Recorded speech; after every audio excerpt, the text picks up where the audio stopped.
in the interim of other solutions, whether we like it or not, people are turning to the solutions that are available to them. There's a whole bunch of reasons why using ChatGPT for mental health is dangerous. And there's also reasons why people shouldn't use it. But we have to have empathy for the situation.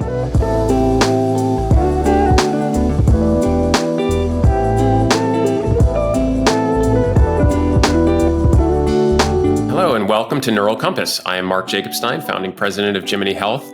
I am really excited to be here today with Steve Duke, who has done many things in his career, but most notably right now is the CEO and founder and primary voice of the Hemingway Group, which puts out a report, which for all those of us who work in the mental health business has become a must read. This report comes out weekly and covers everything from the business of mental health through to emerging technologies, efficacy, et cetera. So first of all, Steve, I want to talk about your journey to building the Hemingway Report. This isn't something that is obvious sort of from your prior work in your career that this would be what you would do. And, you were a McKinsey consultant and there are many paths you could have taken. So talk to me a little bit about why you got started with this. Yeah. So it was a few years ago. I was working at a fintech startup and I just left that. And I'd kind of been in the McKinsey and startup sphere, kind of grinding away for a number of years. And I loved it. But I'd kind of taken each of those steps as by just saying yes to cool opportunities that came up. And I wanted to be much more intentional about what I did next. And so I actually took a big trip. I drove around Australia for 4 months and I was like, this is my figuring it out phase. I'm going to go and figure out what I want to do. And what I landed on was actually a very close version to what I'm doing today, which was combining a cause I care about deeply, which is mental health. And that's actually, when I look back, that was obvious for a very long time that I was almost going to end up working in the space with something that I really enjoy doing, which is kind of writing in-depth analysis and then trying to do it in a way that I actually am hopefully contributing to solutions in the space, right? So I don't have a clinical background. I'm not a clinician, so I can't go out and actually treat people directly. And I was like, well, what can I do? Well, I've helped to grow and scale businesses and I kind of have good analytical and research capabilities. So can I use that to try and help the founders and the people who are building the businesses in the mental health space to solve some of their problems? Because it's hard, as you probably know. It's hard to build these businesses. It's hard to make money. It's hard to deliver clinical outcomes. It's hard to build good product. So I was like, right, if I can just on the margin help these kinds of people with the analysis and the writing that I'm doing, then that would be something that would be great. And I really like it. That's the main thing. I actually really enjoy doing this stuff. Well, then it's the right work. And there's a couple of great threads in there I want to pull on, including the fact that building any startup is hard. Building in the mental health space, as with all healthcare startups, I think have their own unique challenges related in part to the payer, provider, patient triad, and the fact that it is not a dyad, and that the people who are paying for things are not the same as the people who are sort of receiving the benefits. But mental health has its own particular challenges related to, a century of challenges really at the intersection of efficacy and access, where we have sort of twin problems, and maybe we'll get more into that. But I love this idea of the intentionality of working on something you wanted to work on. But also, I hadn't thought about this, but I guess in addition to the McKinsey work, before this, you were focused on growth inside of your startups, correct? That's right. Yeah. Yeah. So this is we're going to think about how to make mental health oriented businesses grow, do that in a deeply analytical way. And I know you've discussed this, your own personal challenges with stuff earlier in your life, and so the mental health field in particular kind of has a real personal pull. Yeah, massively. And I've actually just been reflecting on this in the last couple of days. The reason from a very young age, I kind of had my own experience with mental health. When I was 11, I was diagnosed with OCD, and I was, it was a really, really rough place.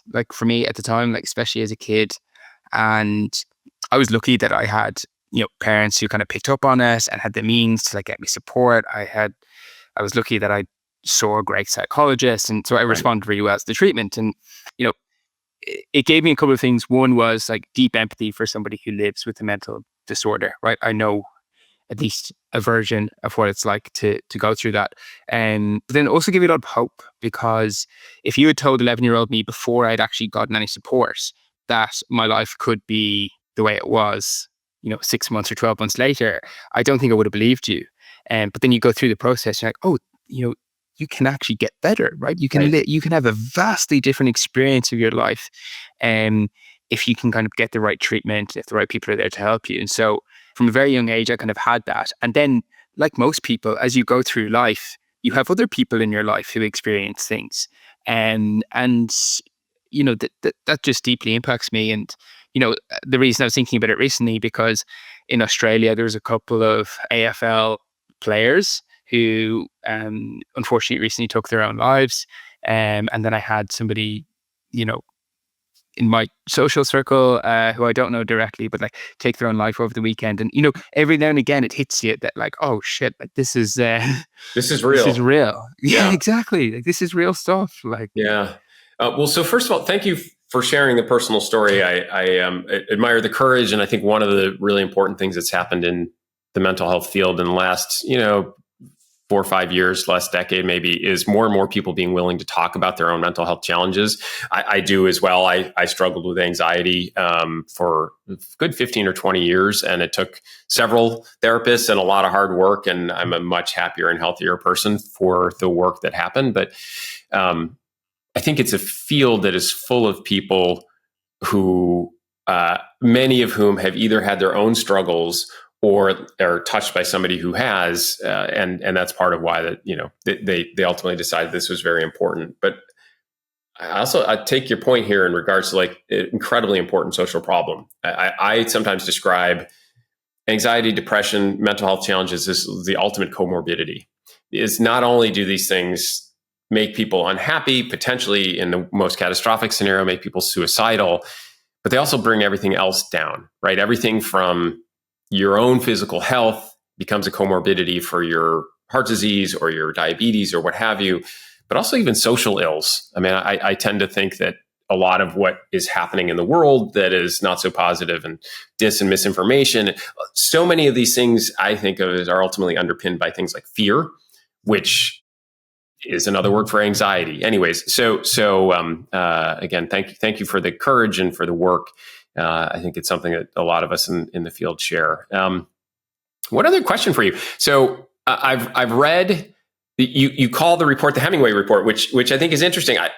Total coincidence. I happen to be reading A Farewell to Arms right now for the first time in my life. I don't know how that happened. I got to 55 years old and I'm finally reading A Farewell to Arms. But talk to me about why the name and the admiration for Hemingway.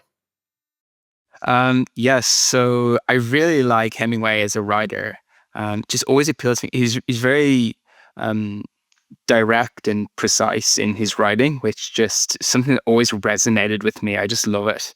And he lived on a personal level, he had many flaws, but he lived a life of like great adventure, and he's very like bold and courageous. And I kind of admired that part of him. And so there was a time when I was playing around with different projects, I used to give them code names. And so I had a project Michelangelo and uh, other different code names, but they were all named after kind of influential people who had lived with some sort of mental disorder.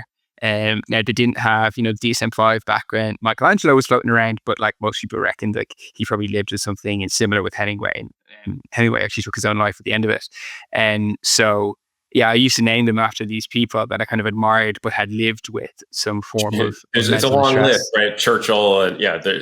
Right, And I super suspect it's long. actually a much longer list than we realize. I mean, anxiety is omnipresent, and is certainly part of. I mean, it's part of what kept us alive on the savannas, and isn't necessarily in and of itself a problematic thing. But we live in an anxious time, and I don't think there's anything in our evolutionary history that sort of prepared us for the way life is now. I think this is all part of why we have even more challenges. And we'll get into this because some of your own research looks at what's happened with struggles, particularly with young people and with mental health challenges over the course of the last few decades, and how things have changed pretty dramatically. But I love that. I do think there is something about the clarity and concision of what Hemingway brought to his writing that one would want to achieve with analysis. I suspect he would have struggled to work with a therapist, but I'm not sure. Hard to know. Yeah, I think a therapist would have struggled to work with him as well. So. Yeah, it's entirely possible. Well, so maybe just jumping into the work. So, for those who aren't familiar, your reports cover everything from sort of prognostications on sort of the future of mental health. Some of the stuff I enjoy the most, like these deep dives into like, here's a particular company and what's happening with why are they struggling? Why are they not struggling? Profitability, lack thereof. What does growth look like, et cetera. But then also, I think sort of like thought pieces where you do some of your own research, one of which came out very recently that relates to AI, obviously very relevant in a Jimini Health context where we're thinking a lot about applications of AI and LLMs to improve psychotherapy and the engagement with patients. You found a lot of interesting things in there. You want to maybe summarize for our listeners some of what you found? Yeah, totally. So, I think it's helpful to understand the reason why I did this, and is because I was seeing and hearing a lot of stories that people are now using these conversational AIs for their mental health or for their emotional well-being. Yeah. But there's not a lot of data. There's actually very little data on like at what rates, and I think some people actually don't believe that they're doing it, right? Mm-hmm. And so I was like, I'm pretty sure this is happening, but let's go and try and run some research to understand, is it, to what extent, and then try and ask some questions to understand how are they using it, what do they like about it, what don't they like about it, how do they trust it, how do they think about it relative to more traditional forms of therapy, and try and get answers to those. And so we surveyed 460 people. It's by no means representative, right? So there's definitely biases within the sample, but I can talk to you about like some of the results. So, and the main one was that we found that 41% of the people who responded had used a conversational AI agent for their mental health. That's a Now, did that significant number. include asking conversational AI what sort of therapy would be most useful for me? Which I feel like is like, that's sort of like the old version of asking Dr. Google for advice, like send me someplace, tell me a thing. Or is that exclusively like, I'm actually sort of conversing with it. I'm having discursive turns in the same way that I might with a therapist. Like, how was your day? I'm struggling, and I'm, or did it sort of include both? So it likely includes both, right? So we didn't I didn't ask questions that would like separate out those use cases and break down Right. that 41%. But from the rest of the respondents or responses in the survey, you can see that most of the use cases was actually more around like less about signposting towards services, Right. and much more about actually trying to get direct support Right. with the problems that they were trying to solve. So when we were kind of asking about like what do you use it for, right? 63% of the people who had first tried them out of curiosity, but they were really using them because they were like available. And then when we Right. were looking at specific use cases, it was like to talk through problems, to seek advice, even like some levels at lower levels around kind of like seeking companionship and that kind of thing. But it really was actually about trying to solve the problems and whatever emotional or mental problems they were going through. Yeah. I mean, it's not surprising. We talk about this a lot at Jiminy, and everybody in the field does too. In the United States, which probably has some of the best mental health care in the world, we only have 250,000 therapists for at least 60 million Americans who have been diagnosed with a mental health challenge. And that's the people who've been diagnosed. And of those 250,000, probably half don't actually practice evidence-based medicine. It's a very small group of therapists to take care of an enormous number of people. And in many ways, the standard of care for most people is no care at all, right? That there simply aren't enough therapists. And we can get into, it's interesting because many therapists still have challenges with finding people, and there's still matching problems, et cetera. But at the end of the day, there just sort of isn't enough care. And so the access issue is something we think a lot about. And one of the hopes, I suppose, with AI is that it can help solve that problem. But what's happening is people are pushing this even in advance of the technology being ready, it sounds like, because the demand is so intense. Yep, for sure. And I think that's like one of the biggest messages that like I'm trying to get at is that in the interim of other solutions, whether we like it or not, people are turning to the solutions that Right. are available to them, right? Like there's a whole bunch of reasons why using ChatGPT for mental health is dangerous. And there's also reasons why people shouldn't use it. But like we have to have empathy for the situation. And I'm sure the people at OpenAI don't actually want you doing that, and probably are putting guardrails in place. But it's very difficult if people want it. Yeah, For sure. And I want us to recognize that this is the reality of what people are doing today, whether we like it or not. And if we start from that understanding, then we can start to, build better solutions, think about regulation, think about how to, get the people who are building these other models to be even more thoughtful about what the use cases are for them. But like, we have to recognize that it's happening today. We can't just put our head in the sand and say, "Oh, people shouldn't use them. They're not designed for it. It's not safe." Yeah, well, they are, right? So, yeah. let's start from there. Paying attention to latent demand and the way people actually use. It's like you build the sidewalks where people actually walk, right? Like, pay attention. Where's the grass worn down? That's where we should build the sidewalks. I'm struck. 20 years ago, I used to work. I co-founded a company with Trip Hawkins many years ago. Trip was the founder of Electronic Arts, but before that, he was Steve Jobs' first protege, and he sort of ran marketing at Apple when he was like the first business hire at Apple. And he had this incredible story about how Apple computers kept showing up in businesses. They weren't trying to sell to businesses; they were for home hobbyists, and they would get phone calls from chief information officer saying, "We have hundreds of your computers in our office. We want to strike an enterprise deal with you." And he would say, "How did those computers even get in your office?" And the CIO would literally say things like, "I don't have any idea." Like, there is no procurement process for somebody to have purchased one of your machines. People just figured out they wanted it so badly. They did it. They figured out how to expense it. They stuck it in a budget that didn't exist.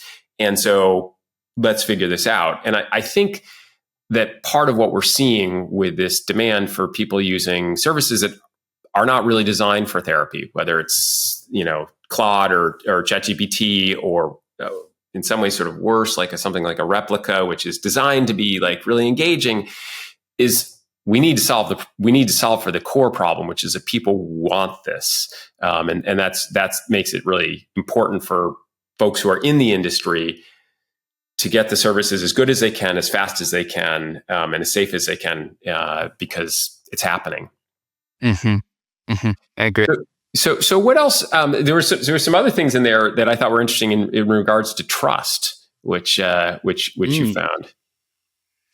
Yeah, so we found most people actually trust these agents, right? Yeah. So 69% of people said that they either completely trust or mostly trust the output of the AI agents when it comes to their mental health purposes, which I think is quite probably surprising and to a lot of people. But then I think, again, when you think about the existing behaviors that we have, with these digital tools, whether it's, with Google or whether it's with an AI agent, like, we already give a lot to them, right? We trust them with like directions to where we go. We trust them with restaurant recommendations. Right. We trust them. We've been trusting them with a lot of our life for like quite a long time. So, probably the first time you used nav software, you were like, "This thing's never going to get it right." And then you're like, especially the first time, Waze told you to go some route, they were like, "I don't think so." And then you're like, "Oh, actually, that was much better. That we avoided all the traffic." You're like, "Oh, I guess so." Yeah, exactly. I was driving home from the airport yesterday with my dad, and he's probably a bit lower down on that trust scale. And we put in Google Maps, and it gives us like the estimated time that we're going to arrive home. And he's like, it'll be longer than that. I'm like, I trust Google, actually. As it turns out, Google knows where every single phone is on the planet and exactly how fast it's moving. Yeah. They're pretty good. They're pretty good at this. They're pretty good at this. Now, making a good therapy bot that can engage with a human being and teach you the skills of CBT, et cetera, is an even more complex challenge. It is, and I think that separates. Do they trust them versus should they? Right. Mm-hmm. And they probably trust them more than they should, actually, especially like the general purpose models that are, not built for this specific use case. But it was interesting as well. We kind of asked about like, okay, well, what influences your trust? And it was really essentially about like how human that they felt the agent was being, right? That kind of emotional sensitivity, that was the biggest driver of trust. They were actually quite interested in like the level of evidence that was behind the tool, and also around kind of the level of respect for like privacy and data, like which was quite important too. Which is interesting because one of the main reasons that people are actually choosing to use these tools for mental health is that they actually feel more open Right. with disclosing to them. So we asked some questions around comparing them if they'd worked with a psychotherapist before, how did they compare the service? And a lot of them actually said that they felt that they could be more open with an AI than they could with a therapist.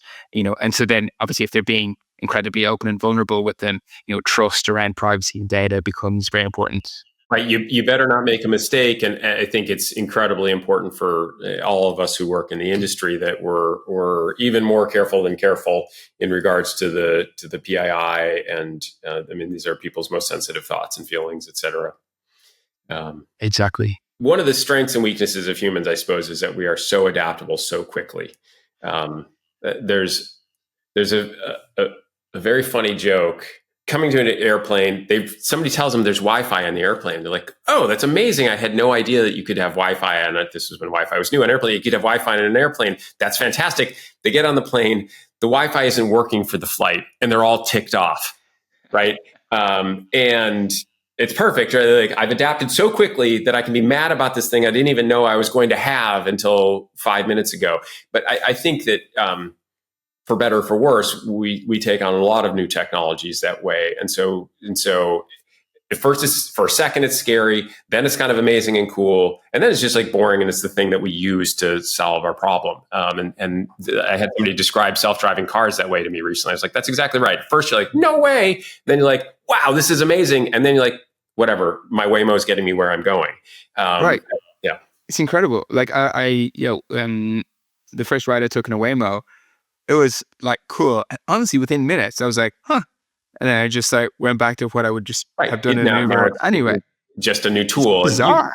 Yeah, it is. Well, we're like you, working very hard to make sure that the field advances quickly because of all this latent demand, but carefully and safely to make sure that if you're actually taking care of real human beings who are revealing their important secrets or feelings about things that are very important to them, and you're trying to heal people with words, which is a tricky business even for human beings. So maybe switching gears, I was struck. I read one of another report that you'd written that talked a lot about the challenges of getting reimbursed for the challenges of mental health related to the fact that we only reimburse certain things. So within the mental health field, we get reimbursed for therapy, we can get reimbursed for drugs, we can get reimbursed for devices. There's lots of other things that are ultimately sort of good in the long run for your mental health. Good sleep, good nutrition, exercise, mindfulness, all sorts of things for which there is no path to reimbursement, at least not in a US context. And then we have this system where people are used to healthcare being covered, and if it isn't in it, I have to come out of pocket. It's very challenging. Anyways, I thought this was a really interesting and thoughtful thing, because a part of your business is to help companies succeed, right? So here's how to think about building your business. So I mind talking a little bit about that report and some of what you found. Yeah. I think the title, or perhaps the subtitle I had was the challenge that a lot of the stuff that works you can't get paid for. Right. That's essentially it. This week I'm actually writing about the impact of social connection on mental health, which there is a massive evidence base that if you have poor levels of social connectedness and loneliness in your life, and then you're more likely to suffer from anxiety and depression, and actually a whole bunch of other physical illnesses as well. And the world's greatest longitudinal study, right? That Harvard study. I think they found. Other than chronic disease, the most important things in your life are basically the number of and depth of your social connections. Yeah. And I think meaning, having some meaning in your life, right, is reflected in either the work that you did or your spiritual community or something along those lines. And largely all else was noise. It's a fascinating thing. It's super fascinating, and it's actually it's interesting. So I read those studies, and then I've been really trying to implement them into my own life, right? Mm. Because if you want to be an evidence-based and rational person, you say, well, okay, clearly here is like a fantastic study that shows me that what actually matters in my life is some sort of meaning and purpose and basically the friends that I have around Right. me. Um, and then you look at what you're doing in your life, like, okay, that doesn't really match up with that. Why? And it's actually really hard to make that behavior change, even if you're a super rational person and you're aware of it and you have the desire to and everything else. It's the same then in, other determinants of mental health. We know they work. Like all of these things that you mentioned before, right, around like sleep and exercise and like all of these lifestyle interventions.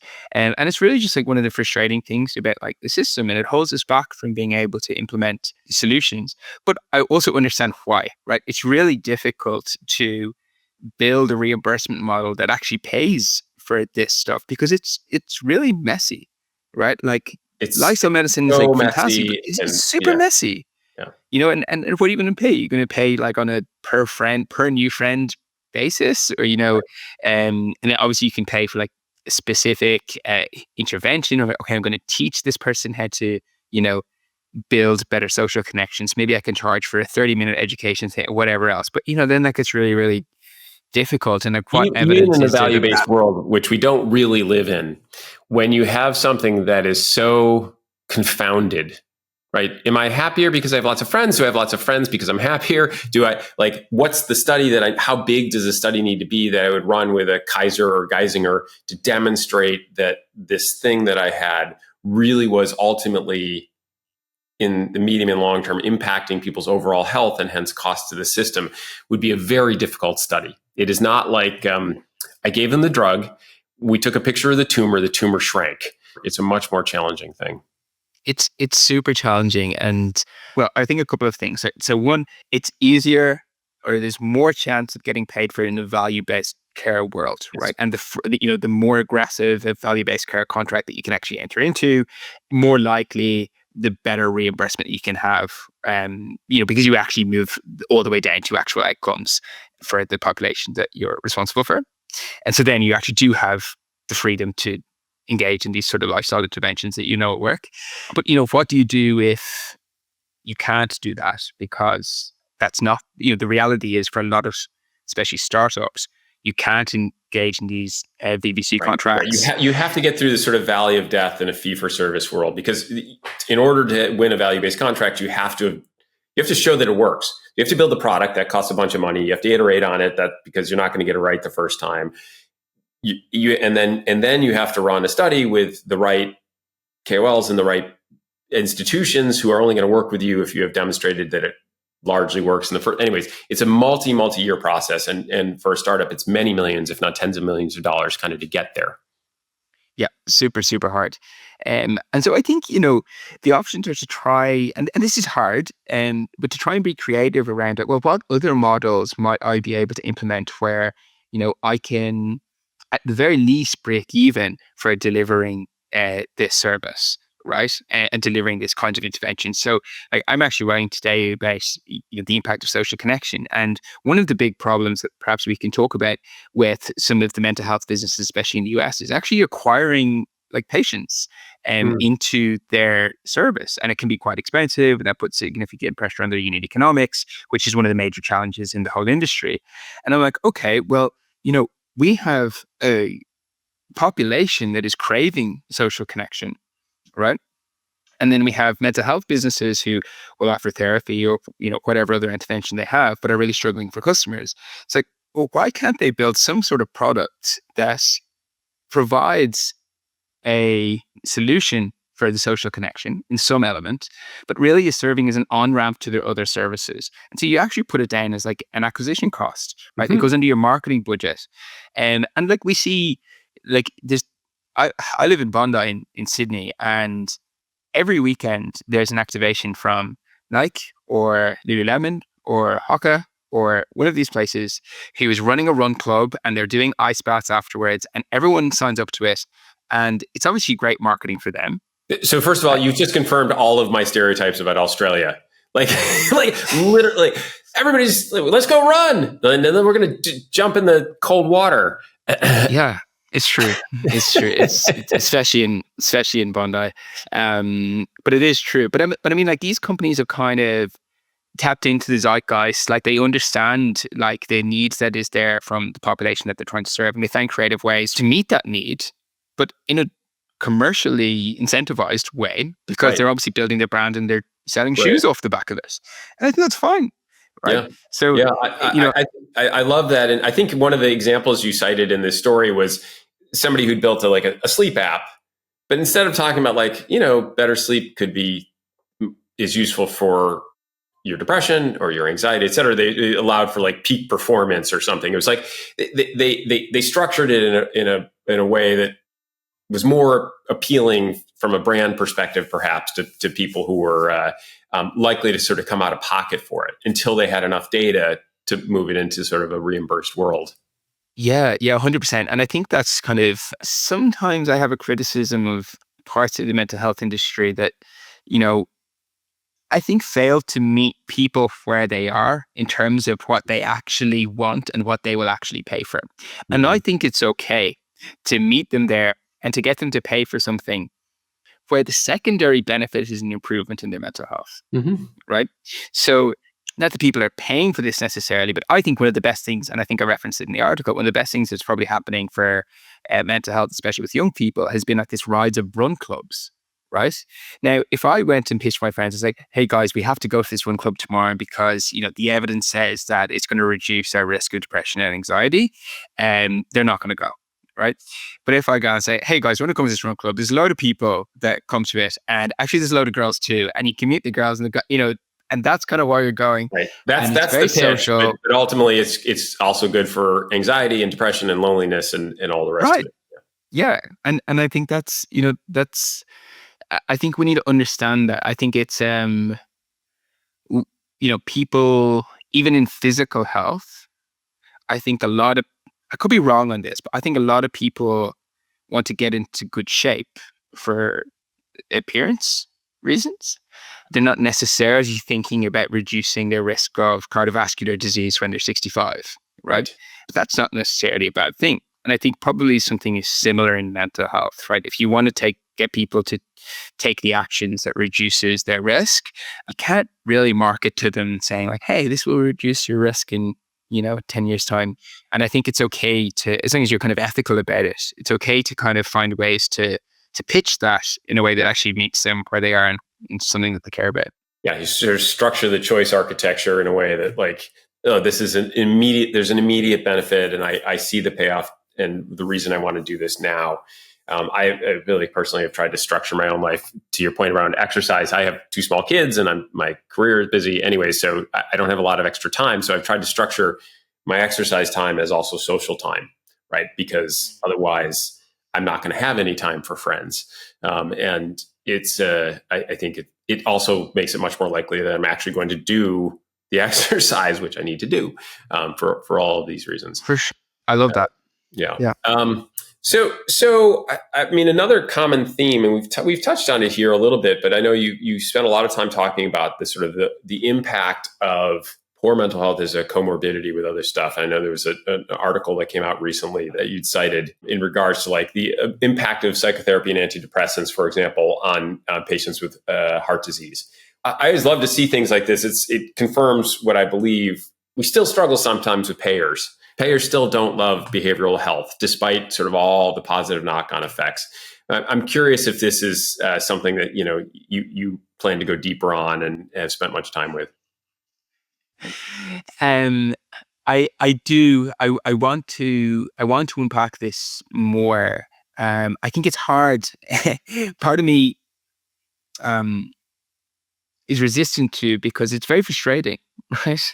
And it's very frustrating for founders and people running these businesses, and they come up against, when they've got great intervention and there are so many benefits, not just for behavioral health outcomes, but for, other health outcomes, and they just can't get people to pay for it. But yeah, I do want to go deeper into trends within payers. Yeah.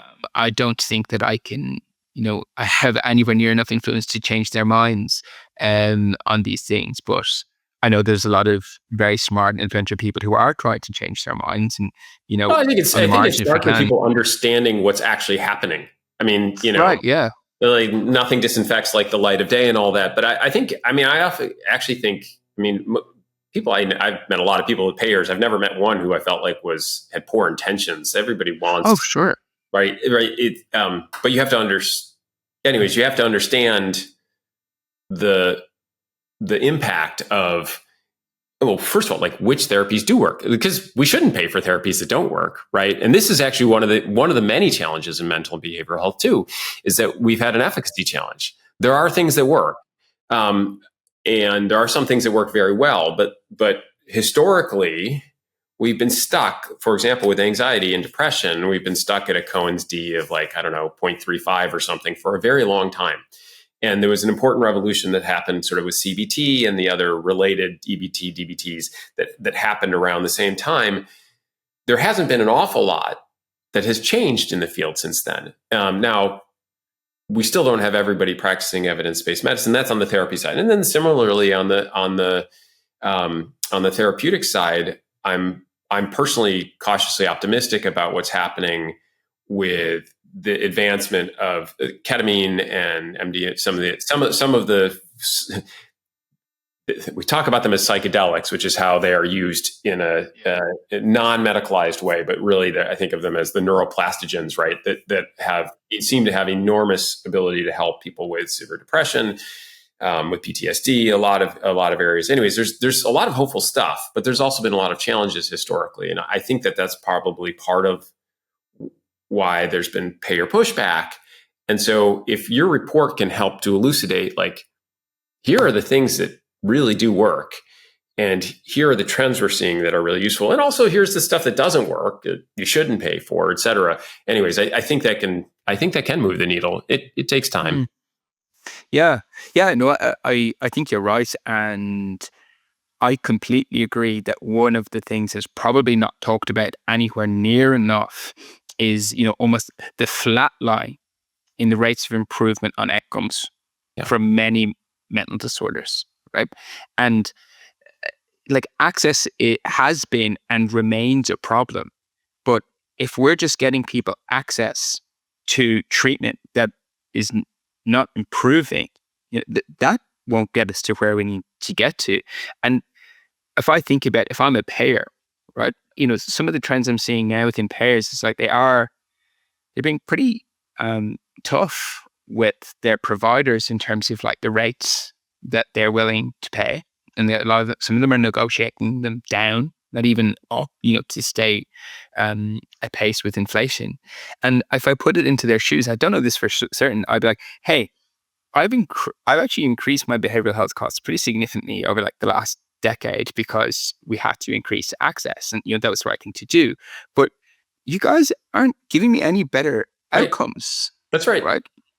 So why should I keep paying you? I think that's right, and I think it's fair. I think it's incumbent on those of us who are helping to build solutions to demonstrate efficacy. I mean, nobody struggles. Nobody won't pay for amoxicillin, right, for an infection.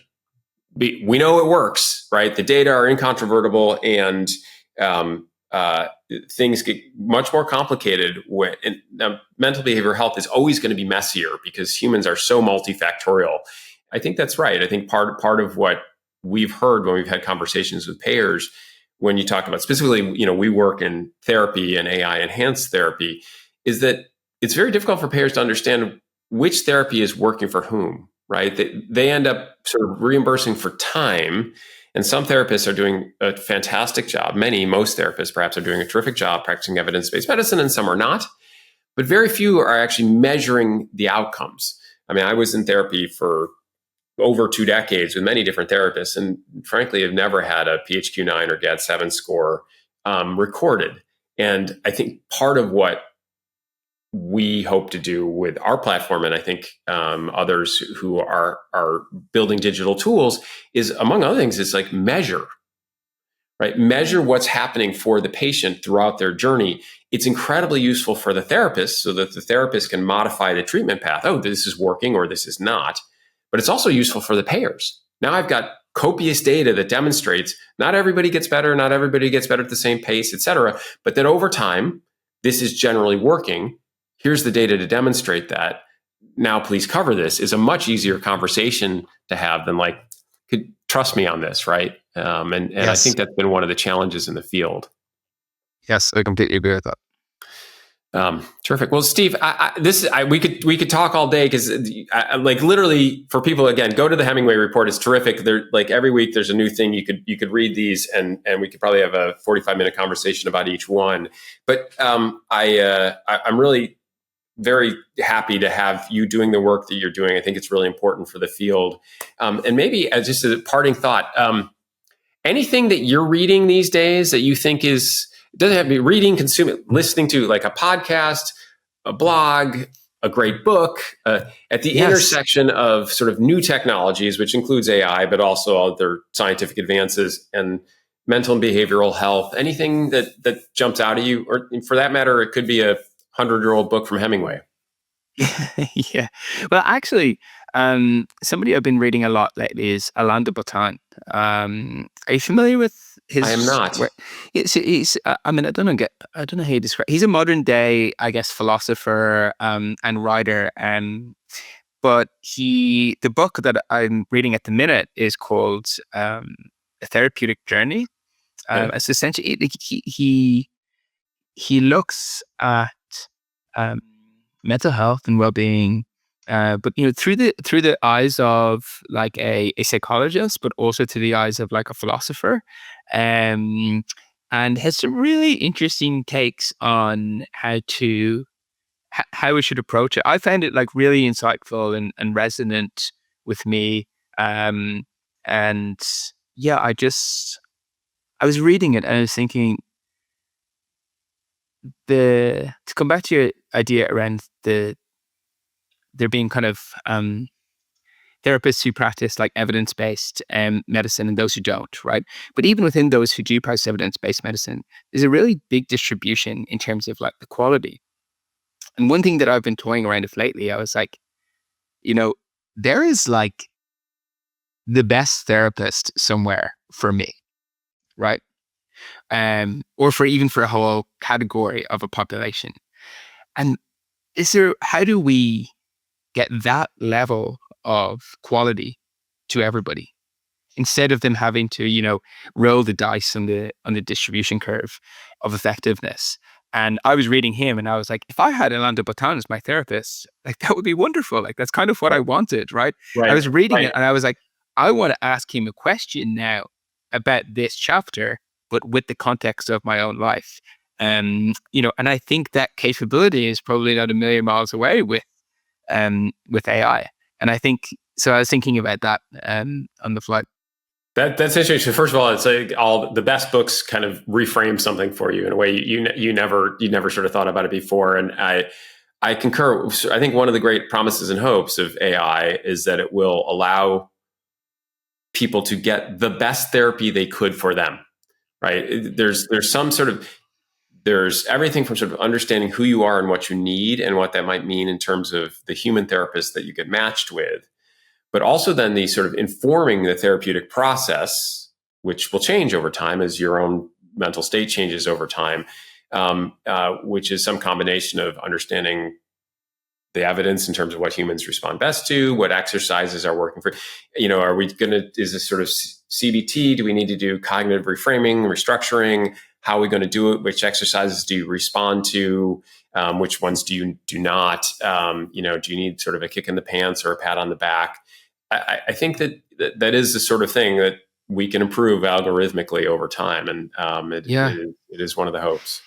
and I think, and maybe this is kind of what I'll leave you with. But when I've written about kind of the adoption of AI in this space, where most technologies like start is by replacing like the human-based version of whatever we've been doing before. But then where they go to next is saying, well, like, oh, well, what new things can we do that humans couldn't even do because we have this new technology?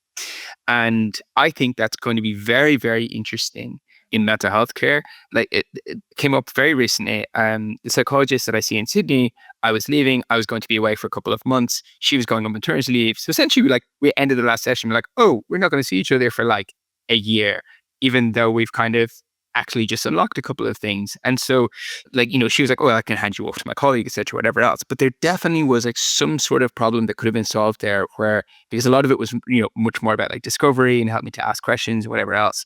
And I was like, there's definitely a play here where we could develop something new that she could have given to me, prompted, and let me work away on it. Yeah. Well, I love that insight. I mean, I will say we think about this all the time at Jiminy. The goal is not just like to provide the best CBT you could provide that looks like the CBT that a human therapist could have provided before. I mean, a canonical example is even the best human therapist is typically only available to you 1 hour a week.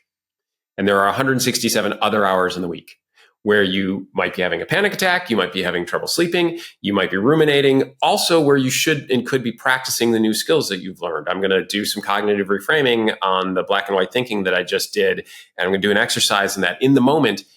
Your therapist doesn't walk around with you all day long. That's part of why we called it, the company Jiminy. It's like Jiminy Cricket sitting on your shoulder, helping you live your best life. And so for us, for sure, and I think lots of folks in the field now are thinking a lot about, it's not just AI, it's AI plus mobile, which is ubiquitous, right?